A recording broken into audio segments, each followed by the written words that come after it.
लेकर के फूल और खील, खेल माने लावा, स्वागत में खड़े थे लाइन से। दूर एक सफेद वस्त्राधारण की हुई हवा इतनी तेजी से चल रही थी कि उसके जो केस थे ना वो हवा में उड़ रहे थे। उसका जो आंचल था वो भी हवा में उड़ रहा था। धीरे धीरे करके कृष्ण कन्हैया का जब रथ सामने आया ना, दूर से देखा, अरे वहीं से रथ से छलांग लगा दिया और छलांग लगा करके अरे मां,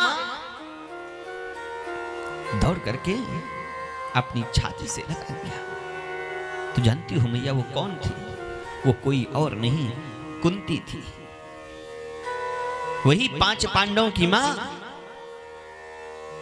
एकदम सफेद वस्त्र धारण की हुई, आंखों से झरझर झरझर आंसू बह रहा था, आंचल फैला करके खड़ी थी, एक टक कृष्ण कन्हैया को निहार रही थी।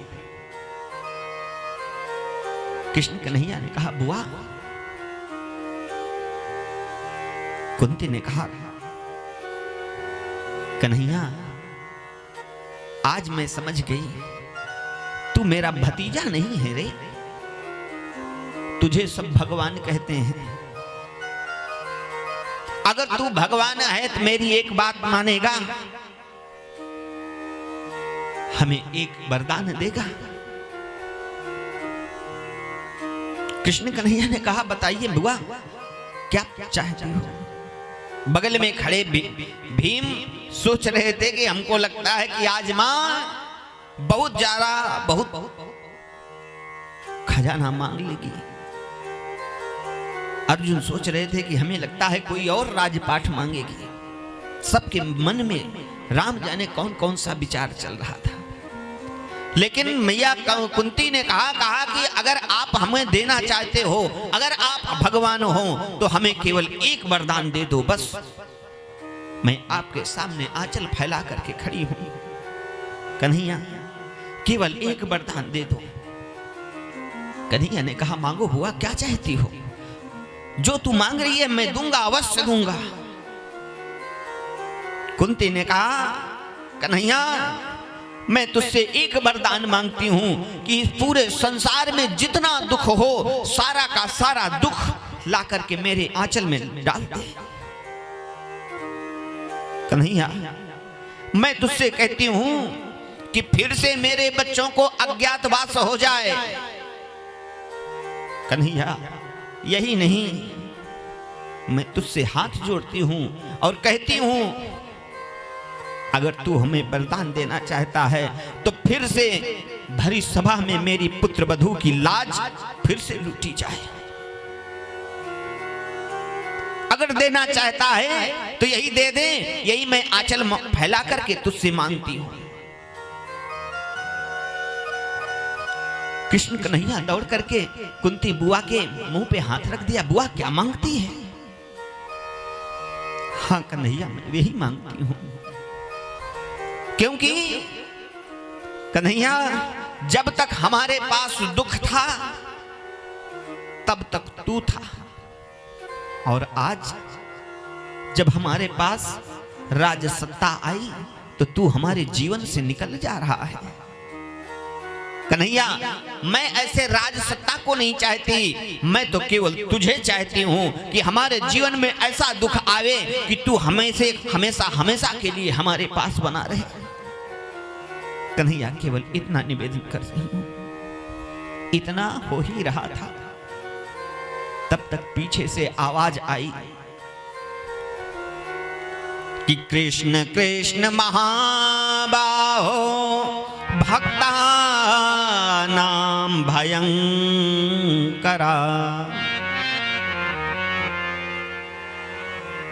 त्राहिमाम त्राहिमाम त्राहिमाम, रक्षा करो रक्षा करो रक्षा करो।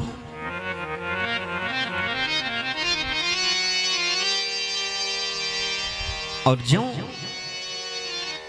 इतनी आवाज सुनी ना,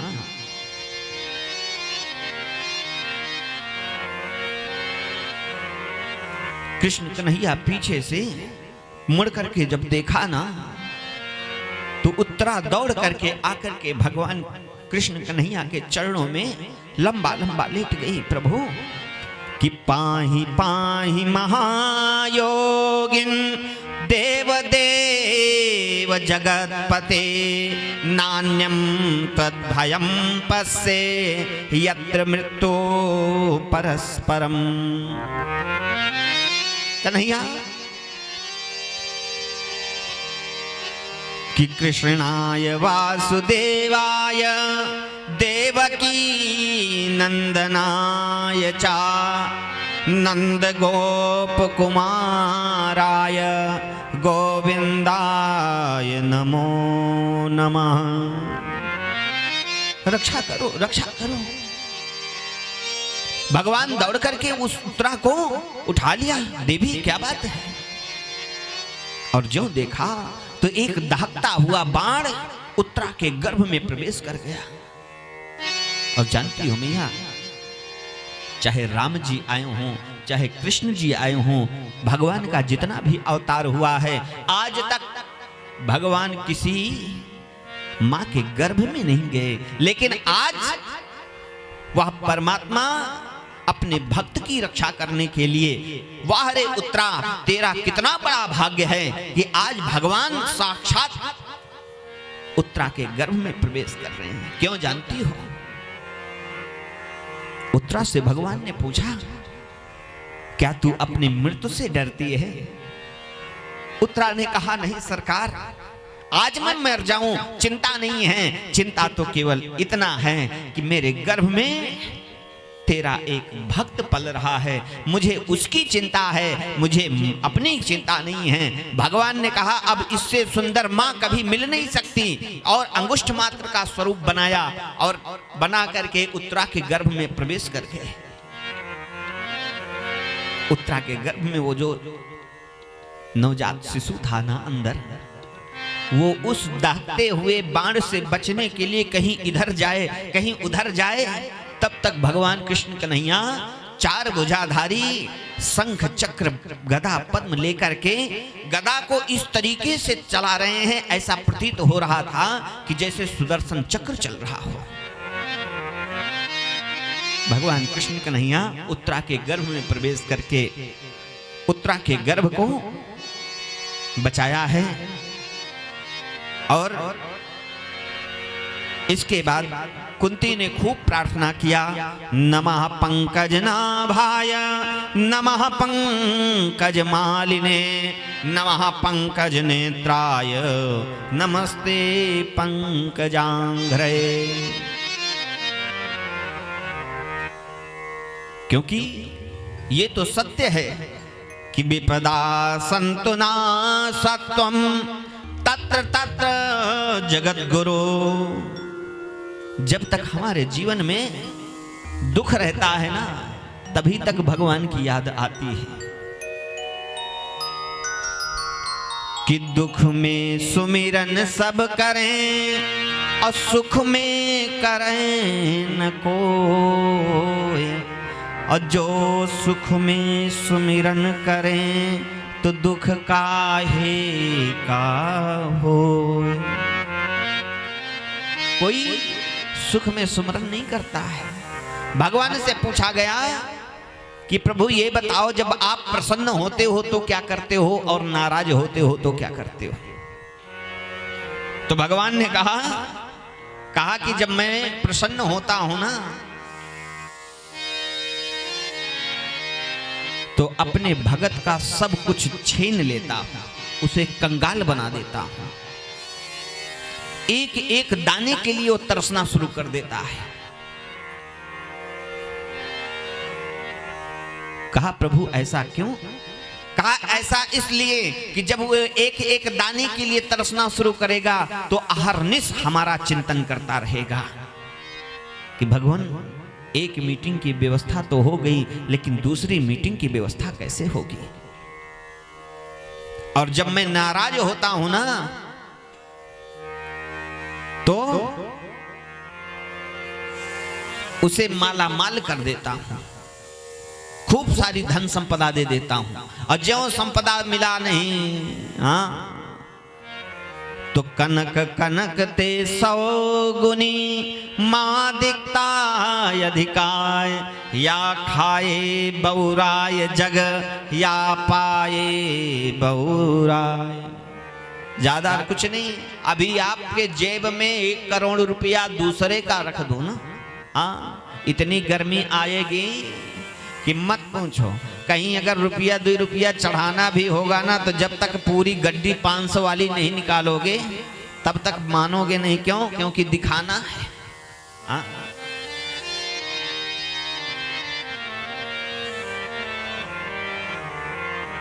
और एक छोटी सी बात बताऊं ना, जिस समय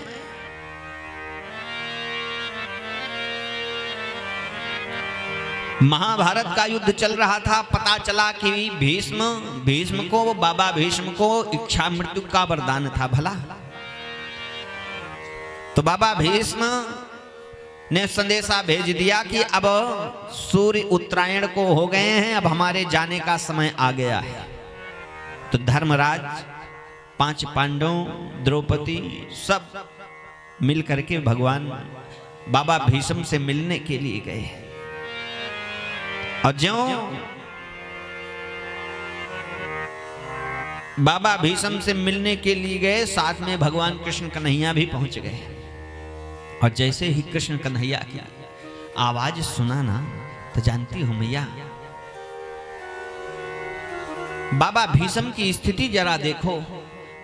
बाबा भीष्म के शरीर में हजारों हजार बाण लगे हैं, जमीन पे नहीं है, उसी बाणों के सैया पे लेटे हैं, खून बह रहा है, आंख से आंसू बह रहा है। आंखों में इशारा किया, कन्हैया कम से कम एक बार दर्शन तो दे दे। और कन्हैया गए, सामने खड़े हो गए। और ज्यों कन्हैया को देखा ना, बाबा भीष्म मुस्कुराने लगे, कहने लगे, कन्हैया जरा वो दिन याद करो। कन्हैया ने कहा, कौन सा बाबा? कहा, जिस समय महाभारत का युद्ध चल रहा था,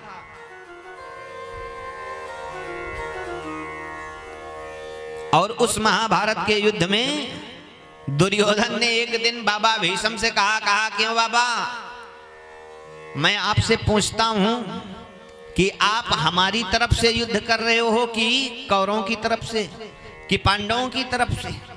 बाबा भीष्म ने कहा, मतलब ये कि आपने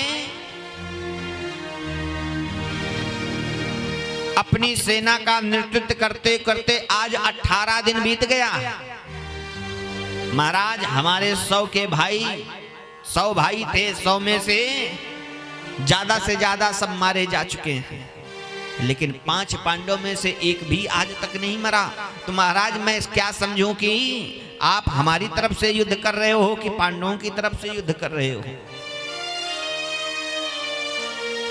और ज्यों इतना कहा ना, तो बाबा भीष्म को शरीर में क्रोध आ गया। और क्रोध आने के बाद कहने लगे, जा दुर्योधन, कल की लड़ाई में मैं 5 पांडवों में से एक को मार दूंगा। और ज्यों इतना कहा ना, कौरव पक्ष में तो नगाड़े बजने लगे, बाजे बजने लगे। क्यों? क्योंकि जानते हैं ना कि बाबा भीष्म जो कह दिया वो कर दिया। क्योंकि एक बार सूर्य पूरब की तरफ निकलने से के बजाय पश्चिम से निकल सकता है, लेकिन जो बाबा भीष्म ने कहा है ना, वो टल नहीं सकता। और इधर पांडवों की तरफ जब सूचना आई कि कल की लड़ाई में बाबा भीष्म 5 पांडवों में से एक को मार देंगे ना, जानती हो मैया, 5 के 5 भैया आपस में मिल करके जोर जोर से रोना शुरू कर दिया। भैया आओ, आज गले मिल करके हम लोग अपने